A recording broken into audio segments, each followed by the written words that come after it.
Guarantee নাই, আমি সেই মালটাও আপনারা ফেরত দেবো। আসলেই ভাই? হ্যাঁ ভাই, আসলে সেই মালটাই ফেরত দেবো। তবে আপনার ভিডিওটা দেখা যারা আসবে তাদেরকে আমি আরো কনসিডার করুম, আরো আরো আরো কনসিডার করুম। আর আরেকটা কথা বলি, কথাটা হলো যে ভাই আমিও একটা ব্যবসায়ী, আপনারা আমি উদ্যোগ দিচ্ছি যে আপনি একটু ব্যবসা করেন, কিন্তু ব্যবসা পবিত্র জিনিস, হালাল জিনিস। আমি নবীজিও বলে গেছে তোমরা ব্যবসা করো, ব্যবসায় 99% রহমত বরকত থাকে। তো আপনারা বেকার ভাইরা যারা আছেন তারা বাসায় বৈশা না থাইকা, যারা প্রবাসী ভাইরা যারা দেশে আসছেন কোনো ব্যবসা পাইতেছেন না, আমি আপনাদেরকে বলি আপনারা এই ব্যবসাটা করেন, আমাদের কাছ থেকে ডিলারশিপ নিয়ে এই ব্যবসাটা করেন। এই ব্যবসাটার ভিতরে এরকম একটা প্রফিট আছে যে প্রফিটটা আপনি না করা পর্যন্ত উপলব্ধি করতে পারবেন না যে এটা কেমন প্রফিট আছে।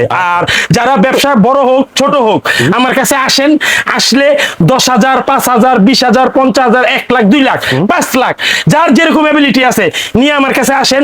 আমি আপনাদেরকে কথা দিলাম আজকে যে ব্যবসা কিভাবে লাভবান হইতে হয় এই জিনিসটা আমি দেখাই দেবো।